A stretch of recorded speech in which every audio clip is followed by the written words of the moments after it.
Siguiente programa es de clasificación O, de opinión. Justicia en Democracia. Un espacio de información, orientación y asesoría jurídica para garantizar sus derechos. Abogados, juristas, expertos darán respuesta a sus dudas legales. Justicia en Democracia, buscando una sociedad justa. Justicia en Democracia con Verónica Rosero y el acompañamiento del Colegio de Abogados de Pichincha por Democracia y Democracia TV. Bienvenidos.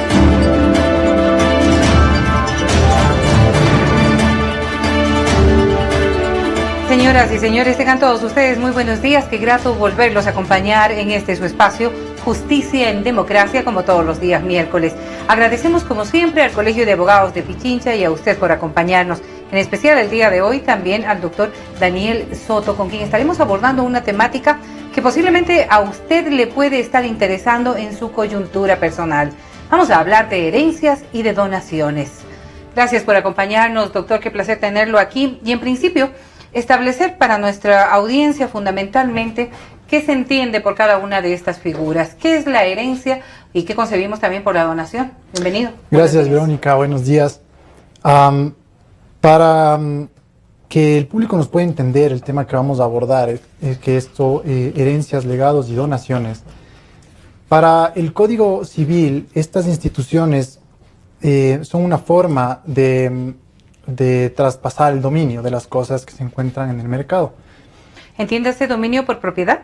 La propiedad, exacto. El dominio que incluye el uso, el goce y la disposición, es decir, la totalidad de la propiedad sobre la cosa, sean estos bienes, inmuebles, muebles, créditos, etc.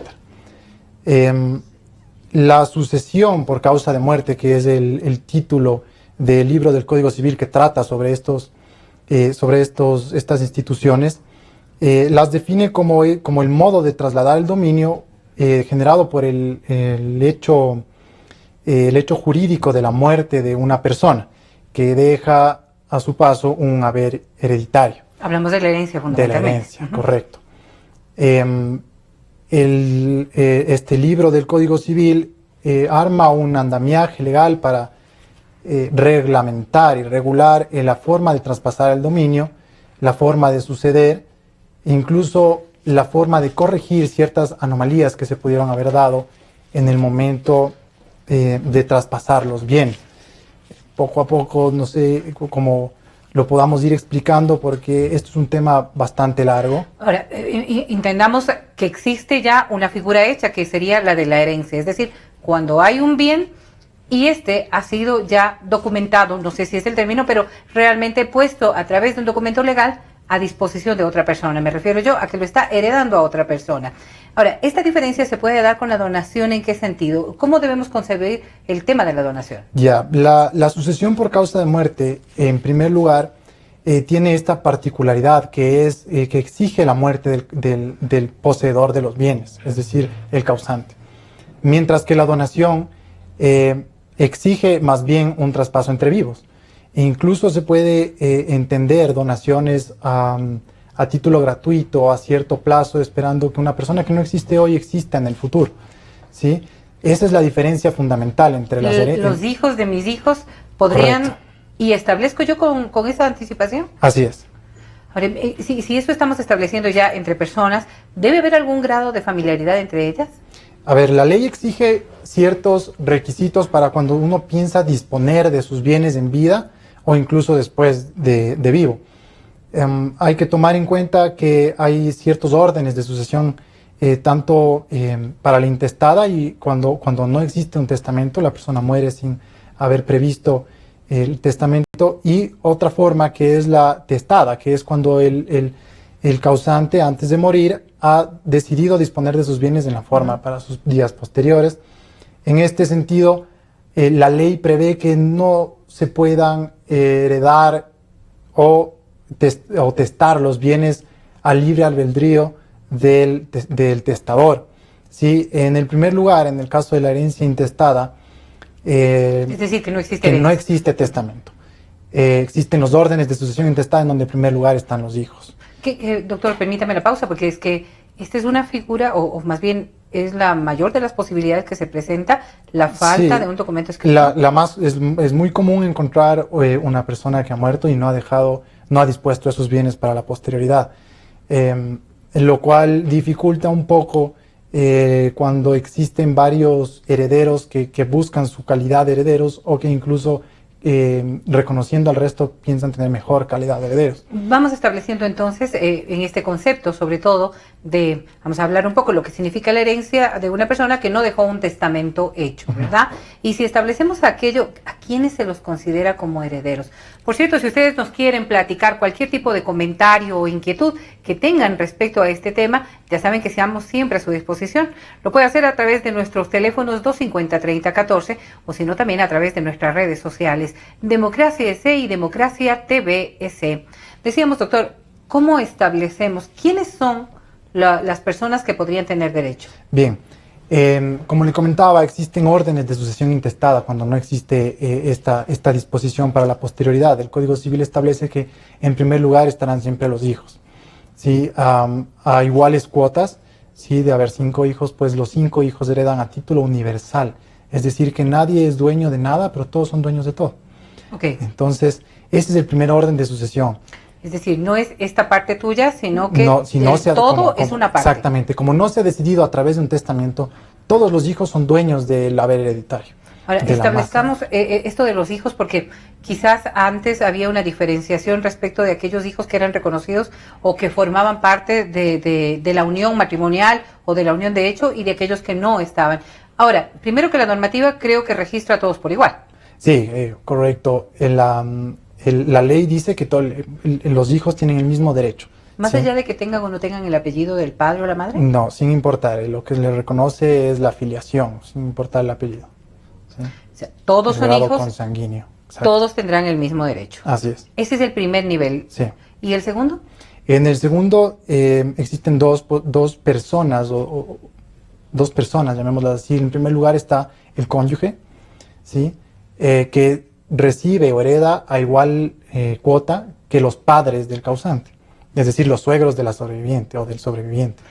Vamos a decir que si una persona muere estando casado, su cónyuge es dueño de la mitad del haber hereditario y la otra mitad sus padres. Esto, para que no exista confusión cuando hablamos de cónyuges y una persona muere, el otro cónyuge primero es dueño de todo lo que han adquirido dentro de la sociedad conyugal. Es decir, la mitad de los bienes le corresponde a uno y la mitad, es dueño. Esa persona es dueña, no la que le sobrevive, no está heredando. Si no existen hijos, ahí sí hereda la mitad de esta otra mitad, que sería el haber conyugal. Pero siempre y cuando no existan hijos de por medio. Correcto. Ya. Si no existiera la cónyuge, todo lo heredarían los padres. Si no existieran los padres, todo lo heredaría la cónyuge. Digamos que una lamentable desgracia en la que las dos partes de esta pareja fallecen, ¿a quienes les corresponde? ¿A los padres de uno y a los padres de otro? No, el tercer orden de sucesión intestada está en los hermanos.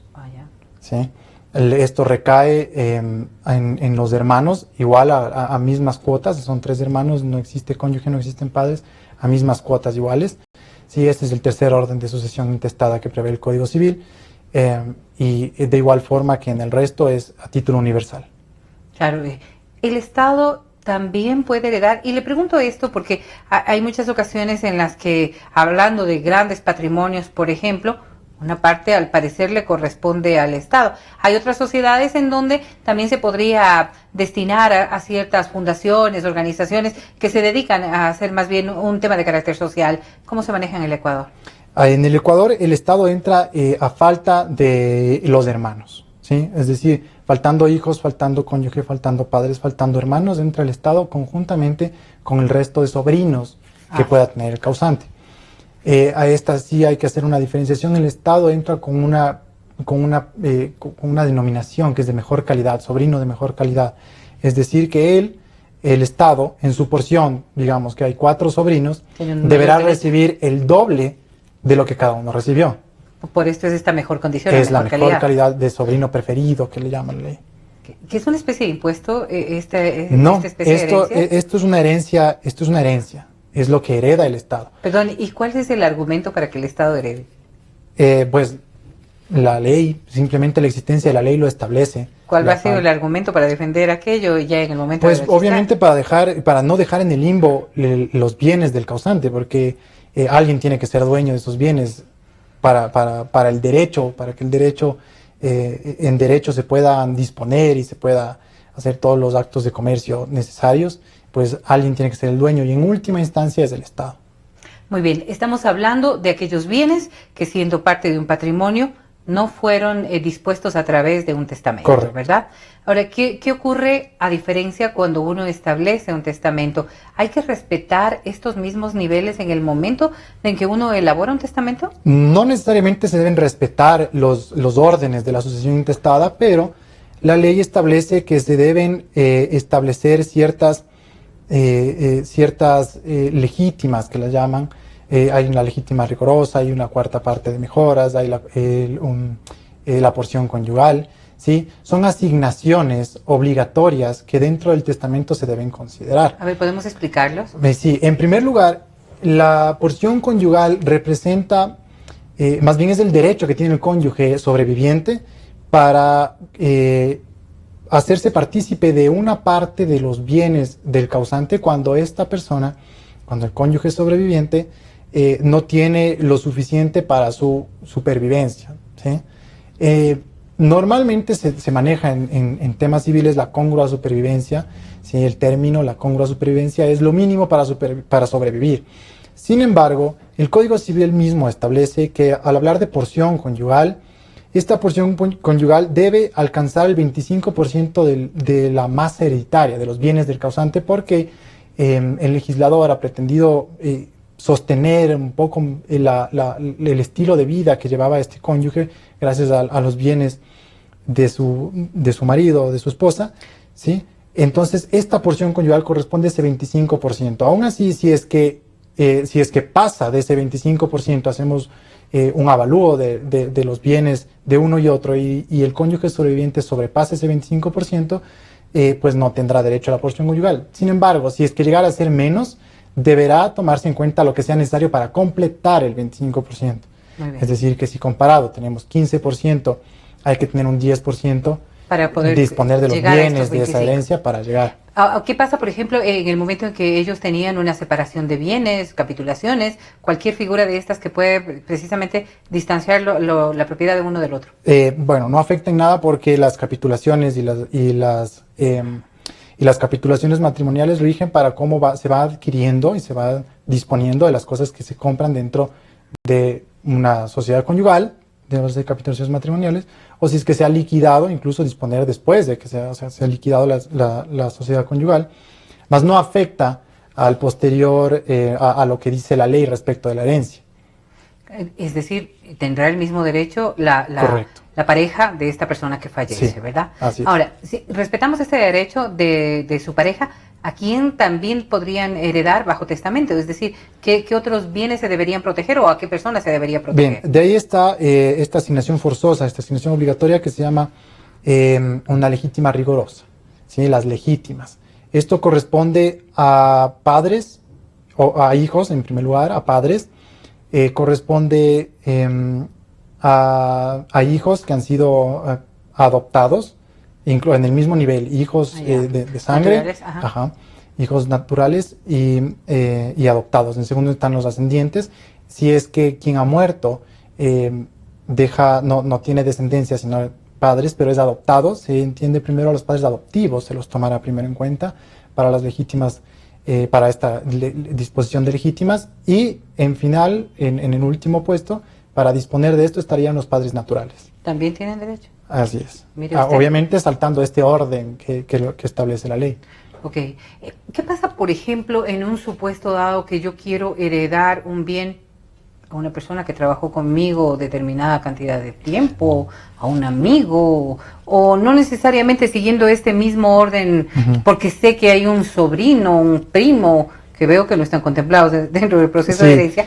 ¿Qué pasa con estas personas externas a esta línea que usted hablaba? Bien, falta aún otra línea más que la ley le obliga a designar, que es la legítima de mejoras, la asignación de mejoras. Este es un cuarto, otro 25% de la masa hereditaria que tiene que disponerse necesariamente para los hijos, o en derecho de estirpe para los hijos de los hijos, así hasta el infinito. Esto se llama mejoras, pues simplemente porque se pretende mejorar obviamente la calidad de vida de la descendencia del causante. Es decir, los nietos también podrían tener derecho a eso. Correcto. Ya. Y una vez salvado estas asignaciones forzosas, pues ahí sí viene la cuarta de libre disposición. El causante puede disponer del 25% de sus bienes como a él bien convenga. Y ahí sí será tan solo la decisión de la persona que está testando. Así es. Miren ustedes, resulta ser un tema nada grato para ponernos a pensar, pero necesario en cambio para evitar que luego se vayan a hacer cambios a la voluntad de cada una de las personas. Es un trámite muy complicado realizar un testamento, es un trámite más bien ordinario que se lo puede hacer con toda naturalidad. No, más bien es un trámite muy sencillo, comprende simplemente extender el testamento ante un notario y ya. Mi voluntad estaría sentada entonces en el documento y será respetada. Así es. Uno mira y observa, no sé si a ustedes les ha pasado, pero en determinadas películas propias obviamente de cuando una persona va a fallecer, se habla de cambios de testamentos y de testamentos. ¿Quién posee este testamento? ¿Quién es el que va a, no sé si a guardar primero el secreto de aquello y además también este nivel de confianza que se puede dar? ¿A quién se le asigna una tarea como esa? A ver, para otorgar el testamento existen dos formas también, un testamento abierto y un testamento cerrado. ¿Qué son? El testamento abierto es prácticamente público, ¿sí?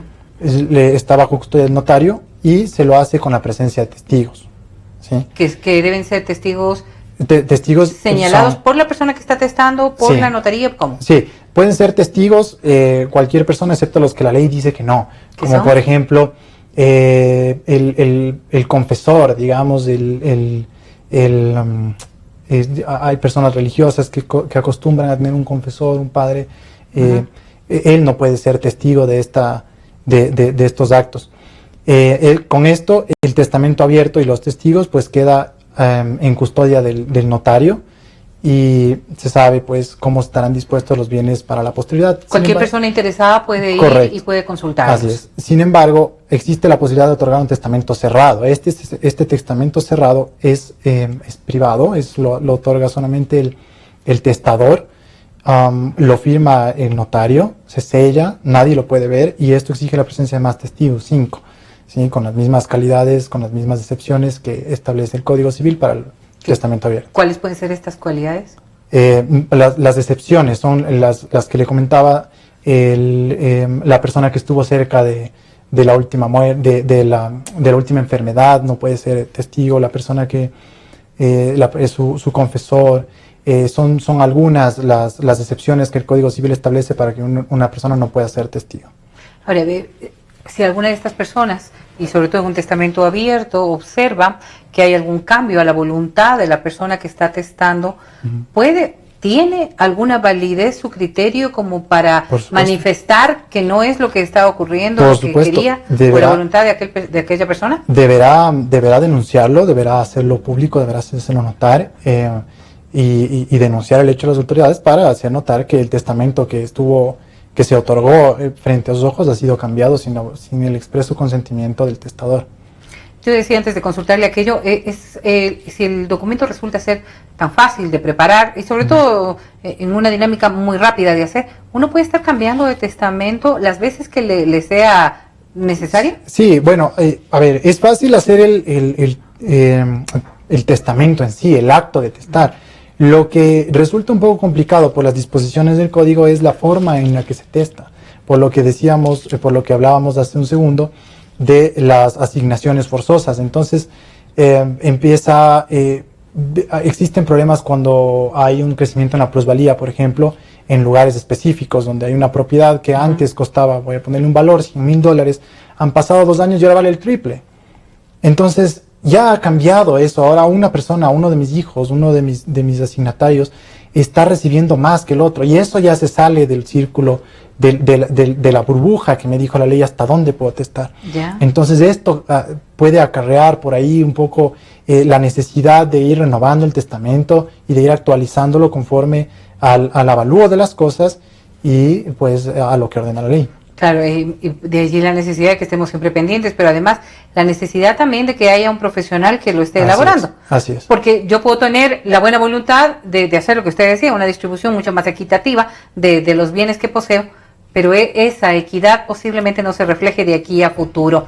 De allí las recomendaciones que uno pueda tener en mente qué es lo que quiere hacer, pero entenderé que sean los abogados quienes puedan realmente, no sé si estructurar lo adecuado. Eso es exactamente. El testador tiene que llegar con la idea de qué es lo que quiere hacer con sus bienes, por supuesto, para que a través de eso el asesor legal que le está comentando, que le está ayudando a redactar su testamento, le explique y le asesore en la forma en la que tiene que hacerlo. Aún así, puede el testamento, y como por los ejemplos que dimos hace un momento, por el tema de predios, del avalúo, puede el testamento convertirse en parcialmente aplicable una vez que ha muerto el testador. Para esto, el Código Civil establece la posibilidad de retrotraer en el tiempo un poco y, el Código Civil los llama acervos imaginarios, es decir, tomar la totalidad de los bienes y decir, el testador ha dispuesto de esto, tengámoslo aquí. Revisemos la totalidad de los bienes, cuánto vale cada uno, cuánto le toca a cada uno. Entonces, con esto analizamos precisamente las cuotas y las porciones que han sido necesarias tomar en cuenta. Y pues ahí se aplicará conforme a la voluntad del testador. Hay que ver siempre respetar esa voluntad, pero porcentajes. Correcto, y aplicarlo a como le ordena la ley. ¿Sí? Por supuesto, respetando lo que dice la normativa y también aquella voluntad que podría tener la persona que está testando respecto de estos bienes. Ya no resulta tan simple entonces. Sí, no es muy sencillo realmente hacer o disponer de los bienes, pero el acto por el cual se hace es muy sencillo. Es una vez definido el esquema, la forma de testar, pues simplemente se lo otorga ante un notario y ya está. Tenemos testamento. Ahora, pongámonos en el difícil camino de que quienes resultan ser los herederos no están de acuerdo con la voluntad de la persona. ¿Hay posibilidades de que alguien venga y diga, a mí no me parece justo, o qué sé yo, cuántas cosas pueden haber ocurrido, ¿no? Correcto. Para esto existen dentro de todo el andamiaje legal, existen algunos procedimientos por los cuales los herederos o los asignatarios que se creen con mejor derecho pueden... ¿Qué se creen? Porque no existen mayores derechos. Existen derechos, sí, obviamente existen mayores derechos frente al resto de herederos por determinaciones que hace la ley o por determinaciones que se han hecho en el testamento en sí. Cuando esto discrepa entre la ley y el testamento, entonces ahí yo pienso que yo debería tener esta porción más porque este bien vale menos que el que le tocó al otro heredero. Y me pongo a pensar en aquello. Se escuchaba antes, por ejemplo, decir que dentro de las normativas se establecía que posiblemente, no sé si los hijos varones podían tener más derecho a ciertas cosas o que los primeros hijos podían tener más derechos a ciertas cosas, pero si la ley no lo determina, en el concepto o en estas ideas que se van generalizando en el sector popular, posiblemente hay muchas personas que se creen con mayores derechos. Así es. Eso no existe. No. Cuando los herederos, al menos en sucesión intestada, excepto por el Estado, en el cuarto orden, los herederos entran con la misma calidad, el mismo derecho. Pero la persona que está testando sí puede decir a aquellas personas un poco más y a cuando hay testamento, por ejemplo, si yo tengo 4 hijos y estoy obligado a dejar mi cuarta de mejoras a mi descendencia, pues yo le puedo dejar a uno. Solamente a uno. Estoy cumpliendo con la ley, le dejo a mis 3 hijos, no les dejo nada. Obviamente hay que tomar en cuenta la asignación, la mitad tendrá que ser a título universal, esta cuarta le puedo dejar a uno y la cuarta de libre disposición, pues si quiero dejársela al mismo, pues se lo dejo al mismo. Mire usted, por eso es tan importante que consultemos con un profesional, es obvio que así tendría que ser. Entonces, usted decía, si es que yo me siento de alguna manera afectado, sí hay un recurso. Correcto. Se puede solicitar al juez que se revise precisamente cómo sea la forma de testar, la forma en que se ha hecho el testamento, que se revise el avalúo, que se revise esta disposición, obviamente que tiene que cuadrar dentro de lo que manda la ley, y de haber un excedente, de haber discrepancias, pues se tiene que corregir. La forma de corregir pues podrá ser vía orden judicial, que se devuelva, que se reparta, si es que se tiene un acuerdo entre los herederos, pues se puede negociar, se puede decir, bueno, ya no te doy esta parte del terreno, pero te doy plata, ese tipo de cosas. Claro, pero esto ya dependerá mucho de los herederos. Ya depende, y depende mucho también de lo que hay dentro de la asociación, porque si es que hay algunos bienes es más fácil poder repartirlos. Pero cuando hay uno solo, un terreno grande. Por ejemplo, que se nota mucho aquellas personas, no sé si se llama derechos y acciones, de esta posibilidad de cada uno es dueño de una parte, pero es dueño también de una parte del todo, porque no soy dueña de nada al final. Pero claro, si estamos estableciendo aquello, es como lo más común. Bueno, no es lo más común heredar así porque no hay testamentos, no hay la cultura de testar en este país, pero al no haber testamento, los herederos entran todos en iguales proporciones de derechos y acciones de los terrenos, de las casas, etcétera. Entonces, al momento de partir una herencia, que es ya una vez que se han pasado, que se ha logrado establecer cuáles han sido los bienes del causante, al momento de partir la herencia, pues si es que hay muchos bienes, dicen un bien para ti, un bien para ti, y se reparte. Es mucho más práctico. Pero si existe un solo bien, entonces si es que es un bien grande y es posible partirlo y el municipio da el permiso, pues lo podemos partir y hacer lotes más pequeños de un macro lote. Pero si no, si es un lote pequeño que no hay cómo partirlo, pues estarán obligados a permanecer en derechos y acciones y pueden vender, eso sí, pueden transferir, pueden donar, pueden esa porción que les toque, esos derechos y acciones sobre ese terreno, los pueden negociar. Pero no pueden determinar cuál es exactamente su porción. Ahora, si hay esta incompatibilidad con la decisión de la persona o cómo se da la distribución de estos bienes, hablemos, por ejemplo, no sé, se me ocurre, una casa en donde viva uno de los hijos y en esta distribución, pues una parte le tocará a él puede seguir viviendo ahí. Sí. ¿Cómo se maneja una cuestión de esas? El heredero que está en posesión, pues se mantiene, se prefiere su posesión sobre el inmueble hasta que obviamente se tenga que partir. Al momento de partir... ¿Que será a través de un juicio? Puede ser a través de un juicio, puede ser de mutuo acuerdo. ¿Sí? Si no ha existido un juicio, o solamente existe la posesión efectiva, lo que hay que hacer es simplemente pagar los impuestos y con eso ya se puede disponer del bien. Pero si existe el juicio, entonces ahí tendrán que solicitar al juez que de forma equitativa, de forma justa, se reparta estos derechos y acciones, pero siempre prefiriendo la posesión del bien a la persona que se encuentra dentro, que se encuentra en habitación. Este tipo de problemas o de diferencias tienen que necesariamente ser resueltas por un juez. ¿Se puede llegar a través de mediación? ¿Se puede llegar a una solución? Sí, correcto. Excepto cuando el tema de la partición tiene que ver con partir un macrolote, pues sí. Si es que existe un macrolote, necesitamos la autorización del municipio. ¿Sí? Si no existen macrolotes y solamente tenemos que ponernos de acuerdo, pues puede hacer mediación, puede ser un acuerdo privado, pueden hacerlo como ellos gusten. O vía judicial, si es que no hay acuerdo. Me hacen una consulta y dicen... Si es que, por ejemplo, no hablamos de un número determinado de hijos y la madre dice, yo no quiero la mitad a la que me corresponde porque soy la dueña de esta mitad, sino que quiero heredar tan solo como una parte de los herederos. Es decir, distribuir un bien, entiendo yo, lo que están consultando, no para 4 hijos, sino para 5 hijos, porque la mamá ocupa el lugar de uno de los hijos. ¿Esto es viable? ¿Se puede hacer? Bueno, a ver, recordemos que si es que muere el causante, queda la madre, que es dueña de la mitad. Exactamente. Si es que hablamos que este bien ha sido adquirido dentro de la sociedad conyugal, es dueña de la mitad. Obviamente estará en posesión. Esta posesión se deberá respetar por ser ella la que habita el lugar.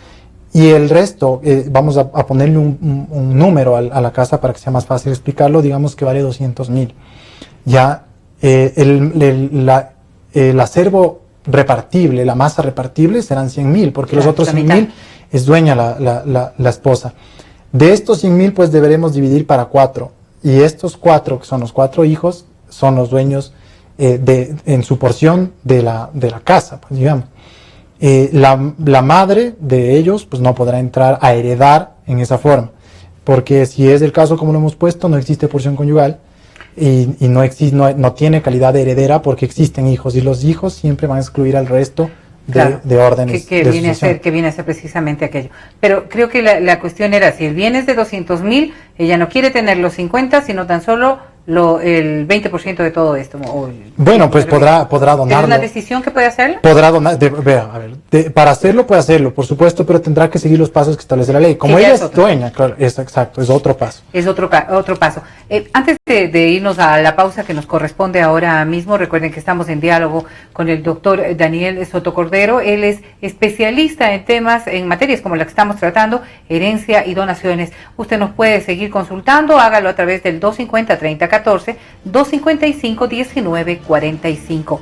Doctor, establecido todo esto, lo que tiene que ver con herencia, y me dirá si es que hay algo más que debemos informar, pero ¿cuáles son los impuestos que se puede pagar o que se debe más bien pagar en torno a la herencia?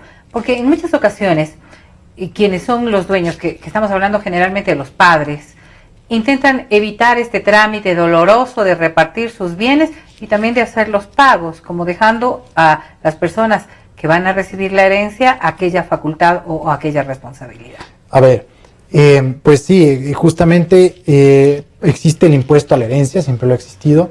Ahora, en el mes de julio se publicó una ley que pretende evitar la evasión de impuesto a la herencia, que deviene por herencias, legados y donaciones.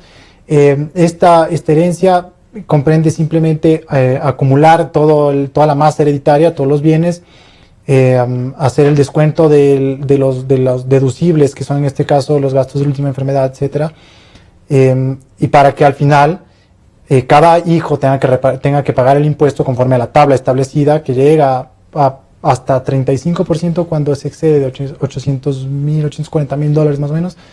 Hay una tabla que va prorrateado con un porcentaje.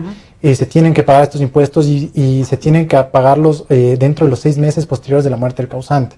Si no, vienen multas por parte de la administración tributaria y obviamente existe el gravamen de que no se pueden repartir los bienes, sobre todo si son inmuebles, no habrá cómo inscribir esto en el registro de la propiedad, ventas, mientras no se haga la cancelación, mientras no se pague y se tenga el comprobante. Más allá de los 800,000, los porcentajes son mayores. Más allá de los 800,000 es el máximo porcentaje, el 35%, ¿sí? No importa si usted tiene 900 o tiene 1,000,000, igual seguirá pagando. Conforme a la tabla, sí, hay un mínimo que la tabla establece, que me parece que es para 800, para este valor es como 140,000, y a partir de eso el 35%. Sí, porque antes de eso sí, la ley establece que hay cuotas, entonces va con el porcentaje conforme a esa cuota. Y una vez pasados los 800, pues ahí sí aplicamos el 35%. Recordamos una larga explicación del propio presidente Rafael Correa en torno a aquello, para decir que aquellas personas que tenían una herencia que no superara los $50,000, posiblemente el costo no les significaría. Pero de ello vamos a volver para hablar. Vamos a hablar de donaciones también, otra de las figuras que en el tema sucesorio podría ser la alternativa para usted. Volvemos aquí en Justicia en Democracia. Justicia, la voluntad constante y perpetua de dar a cada uno lo que se merece. Platón. Sentimos lo que la gente siente, amor, desamor, alegrías inmensas. Decimos lo que la gente quiere, pasión, discusión, democráticamente, democracia, la radio de la gente. Democráticamente, la radio de la gente. Democracia, la radio de la gente. Democracia. Democracia. Sobre la emergencia de gas y energía que se está viviendo en la costa Caribe. Democracia. Rusia retoma críticas por retenidos en base naval de Estados Unidos. Democracia. Formulé el primer pedido histórico de perdón a las víctimas de las graves violaciones de los derechos humanos. Democracia. Solo noticias. Desde el Distrito Metropolitano de Quito, Cadena Democracia, la radio de la gente. El derecho a la justicia es para todos, sin violencia.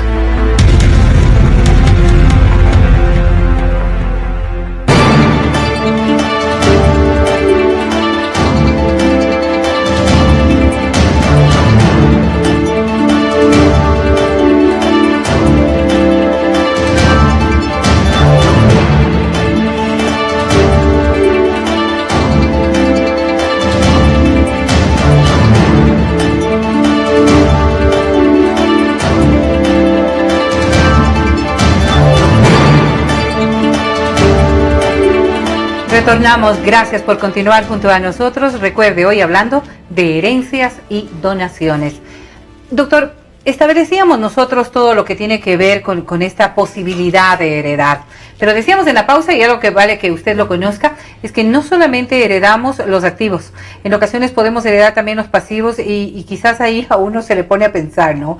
No necesariamente todo lo que tiene una persona está completamente pagado, por ejemplo. Pueden existir, y le parte la pregunta por allí, deudas pendientes. Uno hereda las deudas pendientes y se lo pongo en este sentido. Qué sé yo, una casa que ha sido comprada a través de una institución bancaria con un crédito que tiene un seguro de desgravamen, la Seguridad Social, el BIES, que ha generado también tantos préstamos. Este bien todavía no está terminado de cancelar, sin embargo la deuda era de la persona que hizo la compra con un seguro de desgravamen. ¿Cómo se manejan ahí el tema de las herencias? ¿Uno puede heredar también esas deudas? A ver, si es que existe el seguro de desgravamen que lo ha mencionado, pues la deuda no se hereda. Obviamente, al momento de la muerte del causante, la aseguradora que ha prestado, que ha asegurado, digamos, es la muerte del causante, pues se encarga de cancelar la totalidad del crédito faltante a la entidad bancaria que prestó el dinero. Y el bien entra sin gravamen a la masa hereditaria, ¿sí? Por lo tanto, esa deuda no se heredaría, pero obviamente sí existe seguro de desgravamen. Si no hubiera este seguro de desgravamen, pues la deuda se hereda. Por ejemplo, tarjetas de crédito. Se hereda. Sí, siempre y cuando no exista esta posibilidad. Claro. Es un llamado también a la atención de muchas personas que están adquiriendo un bien, ¿verdad? Y que todavía no han terminado de pagar, nadie tiene la vida comprada y podría ser una garantía para los hijos, por ejemplo, el hecho de que no queden con esas deudas pendientes. Correcto, sí, obviamente al momento de heredar, pues siendo bastante realistas, uno nunca sabe cómo andan las cuentas de los padres, de los hermanos. Mucho más en estas coyunturas. Se podría saber del cónyuge porque se manejan el mismo patrimonio. Pero de los padres, uno por ahí se entera que tienen una hipoteca, pero tal vez en el negocio han venido manejando una línea de crédito bastante alta, no lo han venido pagando. Entonces puede ser un choque bastante fuerte al momento de decir, bueno, tengo una herencia, vamos, de $300,000, pero está el doble en deudas, ¿sí? Entonces el seguro de desgravamen ayuda bastantísimo en estos casos para cubrir los créditos y que no traspasen a los herederos. Ahora, usted estaba hablando de compañías, por ejemplo, que pueden estar ahora mismo en una situación difícil y pueden tener un montón de activos, empresas, hemos visto, ¿no es cierto? Pero sus pasivos también son muy grandes y las deudas pueden estar copando ciertos niveles. Si nosotros establecemos aquello, ¿verdad? Las acciones de una compañía, por ejemplo, pueden también contraer cierto nivel de endeudamiento. Sí. Ahí quisiera hacer un par de acotaciones respecto de el tipo de compañía que sea. Si es que es una compañía en nombre colectivo, una compañía de comandita simple, la muerte de uno de los socios importa necesariamente una causal de disolución, ¿sí? Es decir, que si muere uno de ellos, la compañía tiene que entrar allá a repartir los bienes o aceptar a los nuevos socios, que son los herederos, para continuar con la compañía. ¿Qué pasa con estas compañías familiares, por ejemplo, en donde papá, hijos, esposa, posiblemente son quienes conforman la compañía? ¿Necesariamente tiene que pasar por este proceso? ¿Cómo se maneja? No. La mayoría, este ejemplo que le dije, son para compañías en nombre colectivo y en comandita simple, que no se ocupan mucho en el país. Pero las más comunes más bien son la compañía de responsabilidad limitada y la compañía de sociedad anónima. Así. Sí, la compañía de responsabilidad limitada, que es con lo que se manejan los grupos familiares, normalmente lo que se hace, pues simplemente al momento de fallecer uno de los socios, entran a heredar pues los que estén puestos en el testamento o los que diga la ley conforme las órdenes de sucesión intestada. Ya. Y no pasa nada. Sí, se continúa. Lo cual, a mí, bueno, esto cuando hay compañías familiares, pues no habría problema. Pero, ¿qué pasa si es que no es familiar? Si no tiene un tema, más bien una connotación de amistad, de colegas. Supongamos el caso de dos médicos que deciden unir sus fuerzas, sus conocimientos, su capital también, para poner una clínica, para montar una clínica. Y claro, son dos médicos cirujanos, son muy reconocidos, les va bastante bien. Muere uno de ellos y sus hijos o su cónyuge o la persona que le herede no es médico y no es médico cirujano y no es reconocido. Entonces esta compañía de responsabilidad limitada se encuentra en un problema porque yo como socio, como médico de socio sobreviviente, pues no me complace estar asociado, digamos, con un arquitecto, con no sé, cualquier profesión, porque no va a aportar en nada y sin embargo va a ser el dueño del 50% de esa compañía o del porcentaje, los mismos beneficios sin aportar nada. Entonces, eso a mi criterio es un problema que obviamente... ¿Y cómo se resuelve? Pues normalmente se acarrea la disolución de la compañía o... Es decir, ¿el médico puede comprar la parte? Puede acarrear la disolución de la compañía o puede comprar el médico la parte con la aprobación obviamente en junta, se hace la junta y se venden las Para acciones. entender, Claro. la disolución sería, esta empresa deja de existir y el médico podría formar una nueva empresa simplemente prestando los servicios que venía haciendo. Así es. O comprar las participaciones de los herederos. Muy bien. ¿Sí? Vamos a tener, tengo una llamada telefónica, pues muchísimas gracias por acompañarnos. Vamos a escucharle cuál es su inquietud. Buenos días. Buenos días, una preguntita para el doctor. Quizás volviendo al tema anterior que estaba tratando sobre los testamentos, quisiera conocer si una persona al testar le excluye a uno de los hijos por A o B circunstancias. Si es válido o no es válido ese testamento, puede reclamar una nulidad de ese testamento o no, porque tiene que ser al parecer equitativo. Y otra preguntita, si el padre puede, digamos, venderle al hijo y si el hijo, respecto del precio, tiene que demostrarlo que le ha pagado al padre o no. Muchas gracias. A usted, muchísimas gracias por sus inquietudes, realmente muy interesantes. El doctor Daniel Soto Cordero le va a contestar ahora mismo. Doctor, la primera parte de aquello, ¿se puede excluir a un hijo? No, pues es lo que decíamos en las asignaciones forzosas, está dentro de esta legítima rigurosa que le llaman ley, la necesidad de testar en órdenes iguales del 50% de la masa hereditaria a los hijos, ¿sí? En ese sentido, siempre va a tener un porcentaje uno de los hijos, no se lo puede excluir. Lo que preguntaba el señor es si es que, ¿qué puede hacer si es que esto ha sucedido? Pues sí, existe en efecto la posibilidad de demandar una nulidad relativa del testamento, porque recordemos que al momento de testar, el testador ha plasmado su voluntad para su posterioridad, entonces hay que respetar eso en la medida de lo posible.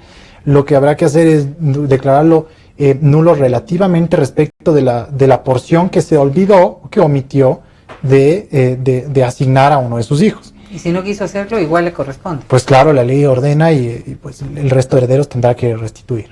Me pareció muy interesante también la consulta respecto a aquellas figuras que se observa esta posibilidad de hacer como que uno le vende al hijo. Y digo, hacer como que uno le vende porque el señor consultaba esta posibilidad si hay que demostrar la capacidad de endeudamiento de la otra persona, si se pagó o no se pagó, cómo se maneja un recurso. Así es. Dentro del derecho se prevé para este tipo de casos lo que se llama la simulación.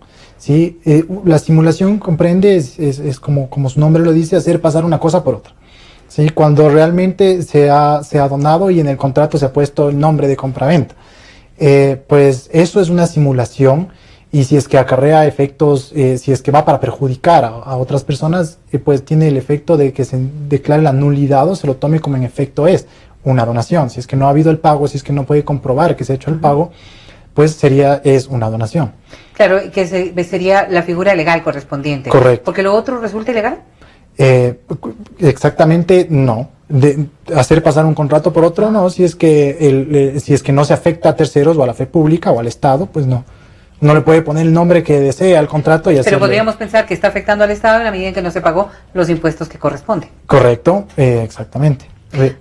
Y estamos contra reloj ahora mismo, doctor, pero yo sí quisiera establecer esta posibilidad de que uno tiene de donar, ya no solamente de heredar. Y usted decía en inicio, esta es una acción entre vivos. Uh-huh. Si yo quiero heredar todo mi patrimonio, ¿lo puedo hacer? ¿Donar?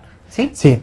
A ver, para donar existen ciertos requisitos. La donación exige que dos testigos de la persona que dona declare que que el donante aún se queda con lo suficiente para su supervivencia, para los bienes necesarios para que él pueda seguir subsistiendo conforme lo ha venido haciendo. Ahora, ¿qué pasa si es que dono todo y ya, pues muerto, mis hijos no tienen nada? Entonces ahí la ley también prevé esta figura de analizar los acervos imaginarios, que los denomina, para abarcar cuál era el bien, cuál era el patrimonio del causante, la totalidad de bienes antes de su muerte, y por qué la forma en que se ha venido deshaciendo de estos bienes. Si es que lo ha donado, esa donación vale respecto de la cuarta de libre disposición, ¿sí? El resto tiene que restituirse a los herederos. ¿Sí?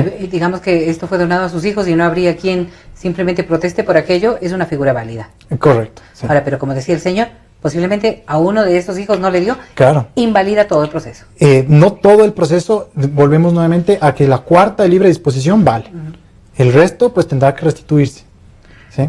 Ahí, si es que le ha donado todo a uno de los hijos y al otro pues nada, o le ha dejado un patrimonio bastante menor en comparación al otro de los hijos, pues él puede demandar, pedirle, solicitar al juez, decir explicar claramente que se ha donado, que se ha entregado de más mientras el señor vivía, que no se ha pagado el valor correspondiente, por lo tanto es una donación, y esta donación tiene que ser restituida a las proporciones que le toca a cada heredero. Ahora, en el tema de la donación, uno lo puede hacer, y usted decía, tratando de garantizarme de que hasta el final de mis días yo esté cubierta, y posiblemente allí aquello del usufructo podría beneficiar a las personas que van a donar. Sí. Ahora, le consulto, ¿esto hace que ese bien de quién mismo es?